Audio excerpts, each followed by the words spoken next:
Hello à tous, bienvenue sur ma chaîne. Aujourd'hui, je voulais voir avec vous comment répondre à la question qui l'on est. Comment trouver qui l'on est, comment savoir qui on est. Et c'est une question que j'ai dû me poser pour moi-même et qui a été extrêmement importante en fait dans mon développement parce que j'avais l'impression que si j'avais la réponse à cette question, j'allais pouvoir faire des choix qui sont plus justes pour moi, j'allais pouvoir me diriger vers les choses qui me font le plus plaisir et qui me rendent sincèrement heureuse. Donc j'aimerais, discuter avec vous un peu de cette question, quelques pistes en fait que j'ai, développées pour moi-même, que j'ai abordées, pour moi et puis, également traiter un peu ce sujet de qu'est-ce que c'est réellement se trouver et qu'est-ce que ça implique? Parce que des fois, on a une mauvaise vision sur la chose qui peut nous empêcher de trouver la réponse ou nous perdre dans une fausse réponse, donc voilà. On va commencer, c'est parti. J'aurais voulu commencer cette vidéo en vous expliquant que si vous êtes à un stade maintenant, peu importe à quel stade de votre vie, à quel âge de votre vie, si vous vous posez la question qui je suis, quelles sont réellement les valeurs qui sont importantes pour moi, quels sont réellement les hobbies et les passions qui sont importants pour moi, vers quoi je veux sincèrement me tourner, dans quoi je veux sincèrement travailler, eh bien, déjà, vous êtes dans un moment extrêmement intéressant de votre vie. Ça peut être extrêmement douloureux de ne pas avoir les réponses à ces questions, mais c'est une chance énorme de pouvoir se poser ces questions et de pouvoir rediriger sa vie dans la bonne direction. Je voulais justement vous dire que peu importe l'âge que vous avez ou vous en êtes dans votre vie, c'est possible que vous vous posiez cette question parce que il faut savoir qu'on a appris dès petit à camoufler la personne qu'on est. En fait, avec notre éducation, avec, ça dépend les parents que vous avez eus, mais si vous êtes arrivé à un moment dans votre vie à devoir vous poser cette question, c'est parce que jusqu'à maintenant, vous vous êtes construit, vous avez construit votre vie en camouflant et en mettant en fait des choses qui euh, empêchent la vraie version de vous de s'exprimer. Donc quand on cherche à savoir qui on est, il faut savoir que ça va faire partie, enfin la solution va être en fait de vous reconnecter avec qui vous êtes profondément parce que cette personne n'est pas partie, vous avez juste camouflé en fait cette personne. C'est comme si vous avez mis des couches qui vous empêchent de l'atteindre entre vous, votre vous profond, et celui que vous montrez à la société. Et le but, en fait, ça va être de gentiment enlever les couches pour affirmer l'être profond que vous êtes. Et il faut savoir, pour revenir donc par rapport aux parents, que l'être profond que vous l'êtes depuis la naissance. Donc depuis la naissance, vous êtes qui vous êtes et il n'y a pas à un seul moment où cela a pu changer ou être détruit. Votre vrai vous est toujours à l'intérieur de vous. Seulement, avec l'éducation, avec ce que nos parents nous demandent en fait de faire ou de respecter à la maison ou de respecter à l'extérieur, eh bien, ça peut nous brider et nous empêcher en fait d'exprimer qui on est.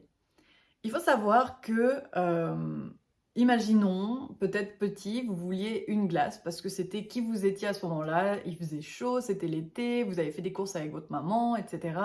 Et vous avez envie d'une glace, mais votre mère vous dit non parce que voilà, il y a suffisamment à manger à la maison, non parce qu'on va manger dans 1 heure et tu auras plus faim si tu manges la glace, etc. Et en fait, c'est ce genre de petites choses qu'on intègre petit, peut-être pas après une fois, mais après 2 fois ou 3 fois, qu'on intègre le schéma que être moi-même et avoir l'envie moi-même là maintenant d'une glace, c'est pas ce qui convient à la situation parce que on me dit non, et puis peut-être que votre maman ou peu importe qui dans votre entourage vous a dit non de façon un petit peu euh, énervée, de façon jugeante, de façon malpolie. Voilà, parce que des fois, avec le stress en fait du parent, il peut mal s'adresser à vous et le faire en fait avec beaucoup de méchanceté en vous disant le non, au lieu de juste expliquer son point de vue et expliquer sa vision, et lui aussi peut-être essayer de comprendre vous, votre point de vue, vous avez chaud, vous êtes jeune, il vous faut du sucre, vous avez envie d'une glace, c'est bon, vive la vie. Mais le parent, en fait, vu qu'il est déjà tellement sociabilisé et habitué à la société avec des règles bien précises, il a déjà appris à se camoufler de lui-même. Donc, quand vous lui montrez qui vous êtes au fond de vous, parce que quand on est enfant, on n'a pas encore tout ce camouflage, toute cette sociabilisation, eh bien, pour eux, ça les interpelle, ça les brusque, parce que leur vrai eux est au fond d'eux, mais vu qu'ils ne se le permettent pas, en fait, d'aller le chercher, il va pas ils vont pas vous le permettre à vous d'aller le chercher. C'est pas parce qu'ils sont méchants, c'est juste parce que ils ont appris ce comportement à pas se permettre pour eux-mêmes, et ce qu'on se permet pas pour soi-même, on va pas le permettre pour les autres. Donc, tout ça pour dire que dès votre plus jeune âge, si maintenant, aujourd'hui, vous vous posez cette question: «Tiens, qui je suis?», ça veut juste dire que dès votre plus jeune âge, vous avez appris très jeune à camoufler qui vous êtes sincèrement. Et donc moi je l'ai fait aussi, hein. Franchement, j'ai camouflé et encore maintenant j'enlève le camouflage pour vraiment aller chercher à l'intérieur vraiment qu'est-ce qui me fait plaisir, et cetera. Mais c'est pour dire que la réponse à la question: «Comment trouver qui je suis?», ça veut pas forcément dire aller chercher à l'extérieur, aller chercher, hem, 1 000 000 d'activités, 1 000 000 d'informations, et cetera. La réponse se trouve à l'intérieur. En fait, trouver qui on est, ça veut dire gentiment rééclairer, démolir le camouflage, rééclairer tout l'espace intérieur qu'on a au fond de nous, qu'on a assombri, qu'on a camouflé, qu'on a caché, pour ne pas embêter notre entourage, pour ne pas être, heu, dans le, comment dire?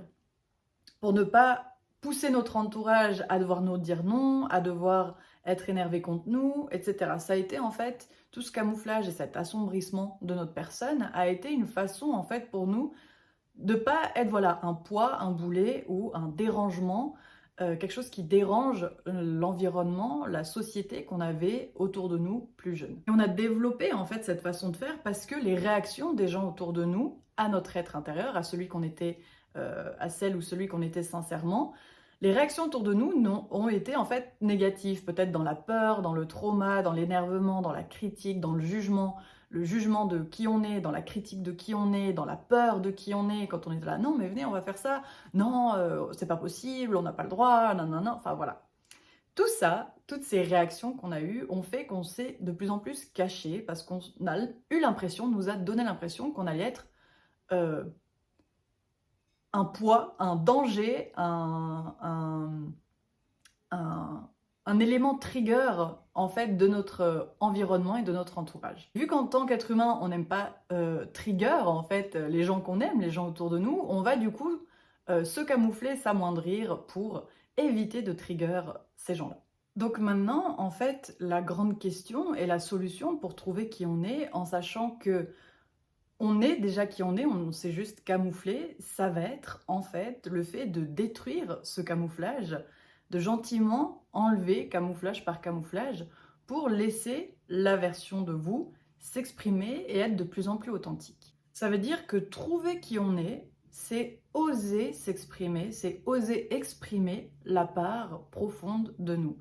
Donc ça demande extrêmement, ça demande beaucoup de vulnérabilité, en fait, d'oser montrer au monde ce qu'on a caché pour être bien accepté ou pour avoir la paix. Là, forcément, vu que vous avez fait une sorte de camouflage, vous avez un peu menti sur la personne que vous étiez, vous vous êtes créé, en fait, une sorte de rôle ou de personnage pour la société. Vous allez devoir gentiment retirer certaines façons de faire, certaines idées que vous savez que vous avez pris parce que ça allait vous permettre de garder cette personne en tant qu'ami, ça allait vous permettre de garder cette personne en tant qu'amoureux ou de partenaire, ou ça allait vous permettre de garder, votre relation, je sais pas, avec, vos parents sans trop de conflits, voilà. Et bien là, il va falloir en fait oser enlever cette fausse version de vous, ce petit mensonge, pour vous dire: «Eh bien, j'accepte, je suis vulnérable, j'accepte d'être vulnérable au conflit. J'accepte d'avoir peut-être un petit conflit avec mes parents où je leur explique ce que je pense, où je m'affirme, où j'explique qui je suis, ce que j'aurais préféré, et cetera. Ou alors j'accepte, avec mon partenaire d'être honnête, de dire, ce que je pense, d'affirmer qui je suis, quelles sont réellement les choses qui me font plaisir, et cetera, et cetera. Pour être qui vous êtes, vous allez devoir affirmer qui vous êtes. Et comment savoir qu'est-ce qu'il y a à affirmer, vu que vous vous dites: «Oui, mais moi je ne sais pas qu'est-ce qu'il y a à affirmer vu que je ne me connais pas». En fait, vous allez devoir rebrousser chemin. Et il faut savoir que votre être intérieur, l'être le plus authentique, il vous parle tout le temps. Il est toujours en fait en train de vous parler grâce à l'instinct, grâce à des choses qui vous énervent, qui vous triggerent, qui ont l'impression de ne pas avoir de sens pour vous. Ça, ces choses-là, ces choses en fait qui vous provoquent des émotions, et c'est pour ça que je reviens très souvent aux émotions. Les émotions, c'est le langage de notre corps, de ce fameux soi authentique à l'intérieur. Elles veulent dire quelque chose. Ça ne veut pas dire qu'on doit réagir sur toutes nos émotions et être tout le temps dans émotion, réaction, émotion, réaction. Ça veut juste dire que quand il y a une émotion, il faut la questionner, il faut se poser la question, pourquoi elle est là, qu'est-ce qui ne fait pas de sens, qu'est-ce qui m'a énervé, qu'est-ce qui m'attriste, etc., etc. Mais vos émotions vous parlent et vous montrent qui vous êtes profondément à l'intérieur. Et, euh, et justement, ça va être à vous ensuite d'essayer d'agir en affirmant votre émotion. Écoute, cette situation, elle m'a déplu, je me suis sentie comme ça. Et là, il parle un peu de ce que c'est la communication positive, je crois que ça s'appelle comme ça, ou communication douce. C'est au lieu de dire tu as fait ça, donc tu as provoqué ça chez moi, c'est de dire je me suis sentie comme ça quand telle situation s'est passée, etc. C'est parler de soi, parler de ses émotions. Donc, pour trouver qui on est, ça va être en fait ce travail de se reconnecter à ses émotions, d'enlever les mensonges en fait qu'il y a entre deux. En tout cas pour vous-même. Après, par rapport aux autres, si ces mensonges vous ont aidé à vous protéger, eh bien vous n'êtes pas obligé de tout dévoiler, la part la plus profonde de vous-même. C'est votre jardin secret, c'est votre intimité, ça a le droit de vous appartenir et d'être votre propre source de motivation. Mais c'est plutôt en fait de dire que maintenant que vous la cherchez, cette part au fond de vous, cette part qui est vraiment vous, c'est de vous dire, eh bien gentiment, je vais devoir l'affirmer pour la rendre de plus en plus présente, de plus en plus palpable et de la connaître en fait de plus en plus. Parce que vous êtes en fait comme une sorte de... euh, quand vous allez réagir instinctivement par rapport à votre réaction, vous allez aussi montrer l'exemple à vous-même. Ah, ben dans cette situation, je réagis comme ça. Ah, dans cette situation, voilà ce que j'aime. Et vous allez pouvoir récupérer en fait de la data sur vous-même en mode ah ben quand je fais telle activité, j'aime bien nanana. Quand je suis avec telle personne, je me sens comme ça. Quand je vais à tel travail, eh bien voilà ce que ça procure chez moi. Eh bien, le fait de connaître ce que les choses procurent en vous, c'est justement la première porte pour commencer à découvrir votre être, qu'est-ce qu'il est. Parce qu'en fait, c'est vous, votre être intérieur, qui va se confronter aux choses de la vie et du coup vous donner les signaux par les émotions de ça j'aime pas, ça me convient, ça me convient pas, ça me ressemble, ça me ressemble pas, ça fait sens, ça ne fait pas sens. Et donc dans cette première étape de découverte de vos émotions, il y a deux choses extrêmement importantes à avoir en tête quand vous allez découvrir qui vous êtes. Vous allez avoir donc les émotions qui vont vous indiquer ce que vous aimez, ce que vous n'aimez pas. Et par rapport à ça, par rapport à ces émotions, il va falloir, un, accepter le changement, deux, accepter le lâcher-prise. Accepter le changement, c'est parce que votre émotion, vous pouvez être avec une personne où aujourd'hui vous vous dites « Ah, trop sympa, je me suis bien marrée avec ma soeur, mon frère, ma mère, peu importe, mon ami, etc. » Et le lendemain, vous dire « Mais j'ai pas envie de voir cette personne aujourd'hui. » Ça veut pas dire que vous n'aimez plus la personne, ça veut pas dire qu'il y a eu un souci avec la personne, ça veut juste dire que vos émotions, votre corps, vous dit que il a besoin bien sûr d'une certaine quantité de temps avec cette personne, mais il a besoin aussi sûrement d'autre chose, du temps personnel avec vous-même, vous ressourcer, faire vos activités. Et ça, en fait, c'est tout à fait normal. Et très souvent, quand on cherche en fait à trouver qui on veut trouver une sorte de personne constante qui du coup connaît exactement je vais passer tant de temps avec cette personne et du coup je peux faire ça tous les jours, tac, comme si on avait des routines en fait journalières, que tous les jours on allait faire la même chose, on allait faire la même chose. Et en fait, pas du tout. Nos émotions vont nous amener dans différentes saisons. Parfois, elles vont être là, aujourd'hui j'ai envie de ci, demain j'ai envie de ça, aujourd'hui j'ai envie d'être plus sociable, demain j'ai moins envie. Puis là, je parle de jours, enfin, la notion du temps, elle peut être extrêmement différente. Je dis hier et demain, mais ça peut être une semaine, on a envie de quelque chose, une autre semaine d'autre chose. Une année, on a envie d'une certaine chose, l'année suivante, on a envie d'autre chose. Les 10 ans de notre vie, imaginons entre 20 et 30 ans, on a envie d'une certaine chose, et entre 30 et 40, on a envie d'autre chose. Donc c'est vraiment oser vous dire que vos émotions vont changer avec le temps. Même hein, un dimanche, dans une après-midi, vous allez vous lever avec une certaine envie, je veux lire un livre, et puis au final, le soleil vous donnera envie d'aller vous baigner et donc vous laissez le livre de côté. C'est pour dire, c'est accepter en fait ce changement d'émotion et continuer de l'écouter. Vous devez juste écouter et ne pas juger le changement, ne pas juger le changement d'émotion. C'est votre corps en fait qui vous indique et qui vous montre, eh ben, entre telle option et telle option, je veux plus ça. Et à tel moment ou tel moment, j'aurais besoin de plus de ceci. Ou entre une activité qui se répète et une qui est nouvelle, je veux l'activité qui est nouvelle. Et le lendemain, par exemple, vous préférez l'activité qui se répète. Donc, vraiment cette capacité à... Je sais que ça peut être dur pour notre cerveau quand on a eu l'habitude que les choses soient très rigides, très solides, très des règles en fait immuables comme ça. Aujourd'hui tu dois faire ça, demain tu dois faire ça, etc.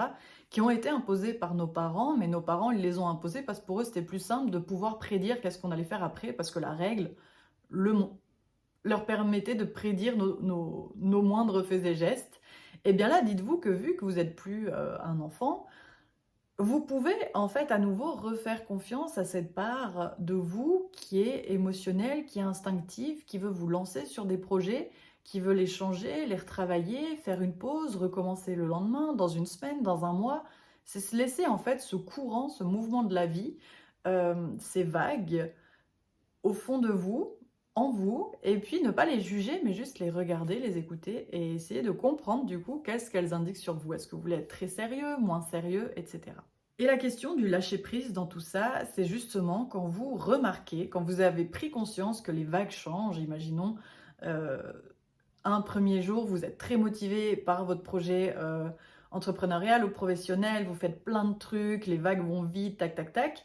Et le lendemain, vous êtes un petit peu dégoûté de la chose, vous vous dites, bon, bah, aujourd'hui, j'ai vraiment envie de me reposer, j'ai envie de faire autre chose, j'ai envie d'aller glander, voire faire tout l'inverse qu'un projet entrepreneurial, c'est-à-dire juste me marrer et glander au soleil.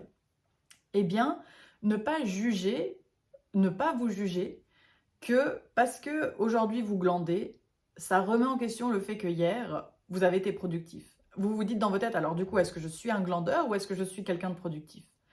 Et en fait, c'est là, le lâcher-prise, c'est d'oser vous dire, je suis les deux parce que je suis normal.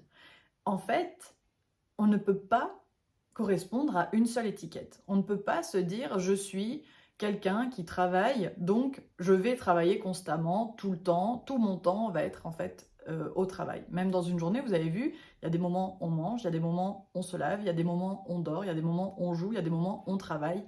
L'être humain, il n'est pas fait pour faire la même activité ou activer une seule partie de son cerveau que ça pendant un long moment. L'être humain, en fait, s'il a des sens, s'il a 5 sens, s'il a plein de zones dans son cerveau, c'est parce que s'il peut bouger de plein de façons, c'est parce que toutes ces façons doivent être utilisées. Oui, tous ces sens doivent être utilisés, toutes ces façons de faire, toutes ces possibilités de réflexion, une fois fatigué, une fois pas fatigué, une fois productif, une fois lazy. Tout ça doit être en fait utilisé.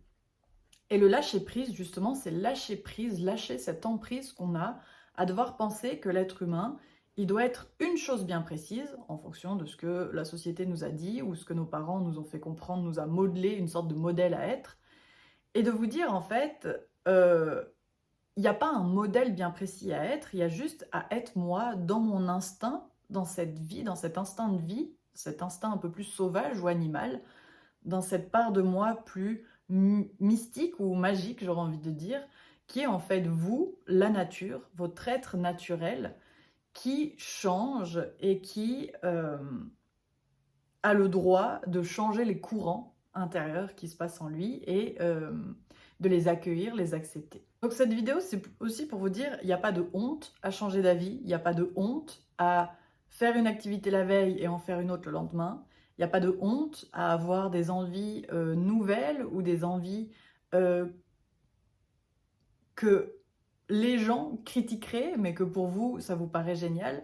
En fait, il y a vraiment ce côté à enlever cette honte d'être soi et puis oser affirmer cette part de vous. Et plus vous allez vous rendre attentif à vous-même et que vous allez affirmer gentiment qui vous êtes et ces changements, et en lâchant prise sur l'étiquette parfaite à laquelle vous devez correspondre, que votre être intérieur va gentiment se décamoufler, enlever un peu le camouflage, oser être plus présent, oser s'affirmer, et du coup, gentiment, vous allez commencer à vous connaître et savoir en fait ce que vous aimez sincèrement. Donc, c'est vraiment une vidéo, en tout cas, il y a tellement de choses à dire et c'est un sujet qui me passionne, donc je continuerai bien sûr à traiter la question. De toute façon, toutes mes vidéos tournent un peu autour de ce sujet de trouver qui on est, trouver ce qui nous appartient, cette puissance qu'on a à l'intérieur de nous, faire les changements qu'on veut dans notre vie.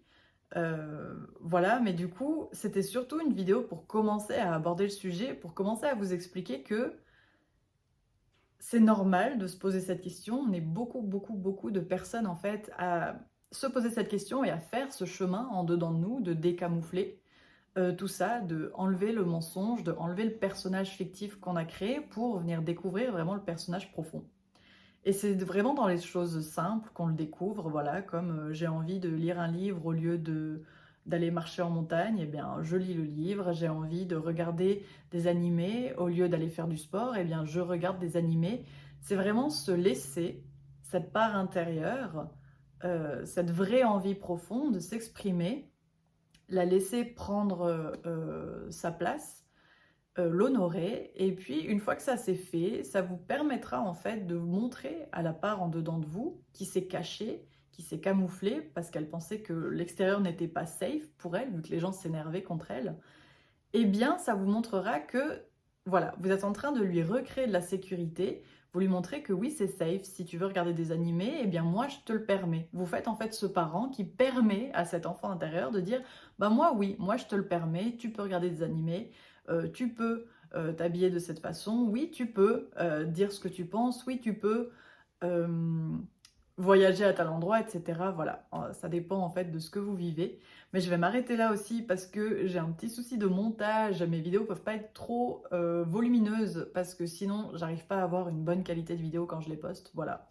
Donc j'espère que cette vidéo ça va aller, que je vais pas être cramée, toute blanche comme ma dernière vidéo. Ça m'a fait trop rire, mais bon, j'ai pas eu le choix.